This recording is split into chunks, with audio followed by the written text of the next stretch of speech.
Hello students, how are you? As I have been giving you my classes on prepositions. Prepositions is a very lengthy chapter. You must try to understand each and every detailed information about preposition. आपको preposition के संबंध में छोटी से छोटी चीजों की जानकारी रखनी चाहिए. There are many common terms, words that we use as preposition and other parts of speech. मैंने आपको अपने पिछले के वीडियो में बताया था.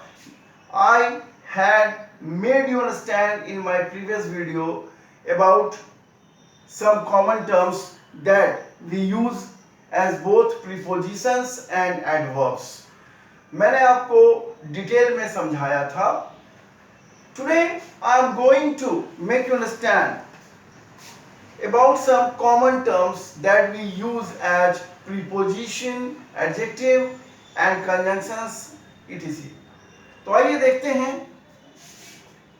There are some common words, terms which are used as prepositions, adverbs, adjective, conjunctions etc. तो मैंने आपको एडवर्ब्स और प्रीपोजिशन की जानकारी दे रखी है. हम लोग अब देखते हैं आज प्रीपोजिशंस एंड एडजेक्टिव्स में क्या ऐसे कौन कौन से टर्म्स हैं जिनका इस्तेमाल हम लोग प्रीपोजिशंस की तरह भी करते हैं और एडजेक्टिव्स की तरह भी करते हैं. तो those words are above, down, inside, off, near, on, outside, over, past, round, through, up etc. You must know one thing. You must know that an adjective is a word that describes a noun or pronoun. Adjective एक ऐसा word है जो एक संज्ञा या सर्वनाम की विशेषता बतलाता है. जैसे Ram is a fat boy. तो राम एक मोटा लड़का है. कैसा लड़का है? मोटा लड़का है. तो फैट वर्ड जो है ये लड़के की विशेषता बता रहा है, राम की विशेषता बता रहा है कि राम एक मोटा लड़का है. तो फैट क्या हुआ? एडजेक्टिव हुआ. तो हम लोग सबसे पहले जानते हैं an adjective is a word that qualifies a noun और pronoun. Example, Ramesh is a tall boy. Ramesh एक लंबा लड़का है. तो लड़के की विशेषता है रमेश की, कैसा है? तो लंबा लड़का. ये लड़का नाउन है, बॉय नाउन है और टॉल इसकी विशेषता को बता रहा है, इसीलिए टॉल एडजेक्टिव हुआ. Second example, water is hot. पानी गर्म है. पानी गर्म है तो पानी क्या है? मटेरियल नाउन है और इसके बारे में मैं बोल रहा हूं कि वाटर इज हॉट. तो पानी की विशेषता है कि पानी गर्म है, तो हॉट क्या हुआ? एडजेक्टिव हुआ. अब आइए हम लोग कुछ ऐसे कॉमन वर्ड्स के एग्जांपल्स को देखें जिसका प्रयोग हम लोग प्रीपोजिशंस और एडजेक्टिव्स की तरह कर सकते हैं. तो सबसे पहले हमने एक वर्ड लिया अबव. अबव का सबसे पहले हम लोग प्रीपोजिशन की तरह इस्तेमाल देखेंगे. His kite was flying above the tree. Once again I am telling you the example. His kite was flying above the tree. मतलब उसका पतंग पेड़ के ऊपर उड़ रहा था. कहां उड़ रहा था? Where was his kite flying? मैंने आपको कह रखा है Where was the kite flying? तो यहां पर आपने देखा ये यहां पर ये above प्रीपोजिशन का काम कर रहा है और above the tree ये पूरा का पूरा फ्रेज प्रीपोजिशनल फ्रेज हुआ जो एडवर्ब का भी काम कर रहा है, क्योंकि where से आप क्वेश्चन करेंगे तो ये आंसर निकल कर आएगा. Where was his kite flying? तो आंसर आएगा above the tree. तो यहां पर above the tree में above प्रीपोजिशन है और above the tree ये प्रीपोजिशनल फ्रेज हुआ. तो हम कह सकते हैं यहां पर इस वाक्य में above का प्रयोग प्रीपोजिशन की तरह हुआ है. Now let us see above as an adjective. Call the above number for information. ऊपर के नंबर को कॉल करो जानकारी के लिए, इंफॉर्मेशन के लिए. Call the above number. Number का कौन सा नंबर? तो above नंबर. ये above यहां पर एडजेक्टिव का काम कर रहा है जो नंबर की विशेषता बतला रहा है. तो यहाँ पर above एडजेक्टिव हुआ। Now the second word is inside. तो आइए देखते हैं एडवर्ब ये प्रीपोजिशन की तरफ। He is inside the room. वो कहां पर है? तो he is inside the room. यहां पर inside, once again I am telling you, यहां पर इनसाइड प्रीपोजिशन है और इनसाइड द रूम ये प्रीपोजिशनल ये फ्रेज हुआ, प्रीपोजिशनल फ्रेज हुआ। और ये प्रीपोजिशनल फ्रेज मैं फिर से कह रहा हूं, ये एक एडवर्ब का भी काम कर रहा है, क्योंकि वेयर से क्वेश्चन करेंगे, वेयर इज ही, तो आंसर आएगा inside the room. Overall we can say he is inside the room में इनसाइड को मैंने यहां पर प्रीपोजिशन बताया है। आइए देखते हैं एडजेक्टिव का प्रयोग हम लोग इनसाइड में कैसे करते हैं। The inside page of the book is blank. The inside page of the book is blank. ये जो पुस्तक का इनसाइड पेज, ये कैसा पेज? Inside page. पेज की विशेषता बताई जा रही है यहां पर इनसाइड। तो ये इनसाइड यहां पर क्या है? एडजेक्टिव का काम कर रहा है, जो एक नाउन जो कि पेज है उसकी विशेषता को इनसाइड बतला रहा है। Now O double F off, off के बारे में जाने। He fell off his horse. वह अपने घोड़े पर से गिर पड़ा। ऑफ हिज हॉर्स, यहां पर ऑफ प्रीपोजिशन का काम कर रहा है और हिज हॉर्स यहां पर प्रीपोजिशन का ऑब्जेक्ट हो गया। You cannot get air when the switch of the fan is off. आप हवा नहीं प्राप्त कर सकते हो जब पंखे का स्विच ऑफ होगा। तो स्विच कैसा? Switch is of. यहां पर ऑफ रिलेट करता है स्विच को और स्विच की विशेषता को बतला रहा है। और स्विच जो कि एक नाउन है, तो यहां पर हमने देखा You cannot get air when the switch is off. Switch जो कि नाउन है, अगर ऑफ है मतलब ये एडजेक्टिव है ऑफ, जो स्विच की विशेषता बता रहा है। तो यहां पर आपने डिफरेंट वर्ड्स, आप इस तरह से इन सारे शब्दों का प्रयोग एडजेक्टिव और प्रीपोजिशन की तरह कर सकते हो। मैंने कुछ एग्जांपल्स बताए हैं and you must practice framing such sentences at your houses.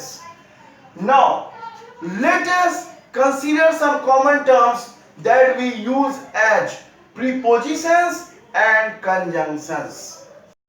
आइए हम लोग अब कुछ ऐसे terms, words के बारे में जानें जिसका प्रयोग हम लोग prepositions और conjunctions की तरह करते हैं. But let me explain one thing. A conjunction is a word that connects two sentences, clauses, words, phrases together. Conjunction जो है लिंकर का काम करता है, जोड़ने का काम करता है। तो आइए हम देखते हैं कुछ टर्म्स को, कुछ फैक्ट्स को। सबसे पहले मैं आपको फिर से एक बार बता दूं, प्रीपोजिशन वर्सेस कंजंक्शन हम लोग देखेंगे इस वीडियो में। तो सबसे पहले आप जाने फिर से एक बार, a preposition is a word that stands before a noun or pronoun and shows the relation between nouns, pronouns and other words. तो फिर से मैंने बता दिया आपको कि एक प्रीपोजिशन एक नाउन और प्रोनाउन के पहले लगता है, उस नाउन और प्रोनाउन का संबंध वो वाक्य के दूसरे शब्दों से दिखलाता है। Example, he gets up at 5 AM. तो एट ये नाउन के पहले लगा है एट, तो ये प्रीपोजिशन है। He is in Patna, Patna as you know it's noun, Patna से पहले लगा है इन, तो इन प्रीपोजिशन है। आइए अब देखते हैं कंजंक्शन के बारे में। A conjunction is a word that links, links मतलब होता है जोड़ना। A conjunction is a word that links two और more sentences, clauses, phrases and words together. ये दो या दो से अधिक वाक्यों को, क्लॉजेस को, फ्रेजेस को और वर्ड्स को आपस में जोड़ते हैं। आपने फ्रेज का डेफिनेशन तो समझ लिया। और phrase is a group of words that denotes some meaning. एक फ्रेज में एक सब्जेक्ट और फाइनाइट वर्ब नहीं होता। आइए मैं आपको बता दूं क्लॉज के बारे में एक संक्षिप्त जानकारी, that a group of words with a subject and a finite verb is known as a clause. एक clause में एक subject भी होता है और एक finite verb भी होता है. जैसे Ram knows where I am going, तो राम knows ये principal clause हो गया, क्योंकि ये अकेले रहकर भी अपना स्वतंत्र अर्थ सेंस दे सकता है. Where I am going, तो आप देख सकते हो where के बाद I am going, I subject है, am finite verb है, तथा where I am going ये सबऑर्डिनेट क्लाउज है अथवा डिपेंडेंट क्लाउज है. Examples: Sohan is fat, it's a clause, but Rohan is thin. दो वाक्यों को कह सकते हो जोड़ रहा है. सोहन इज फैट एक वाक्य है, but Rohan is thin, Rohan is thin, Rohan पतला है दूसरा वाक्य. दो वाक्यों को जोड़ने का काम ये कर रहा है, तो ये बट यहां कंजंक्शन हो गया. आई एम हंग्री सो आई ईट, यहां भी आपने देखा सो दो वाक्यों को जोड़ने का काम कर रहा है, तो सो यहां पर कंजंक्शन है. कुछ कॉमन वर्ड्स जो कि हम प्रीपोजिशंस और कंजंक्शंस दोनों की तरह इस्तेमाल कर सकते हैं, वो है like, before, after, until, but, since, for, then, etc.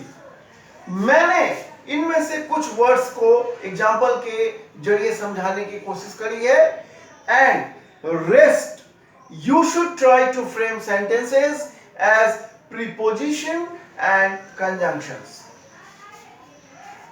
तो सबसे पहला वर्ड जो मैंने लिया वो लाइक है. आइए हम लोग देखते हैं लाइक का प्रयोग हम लोग प्रीपोजिशन की तरह कैसे करेंगे.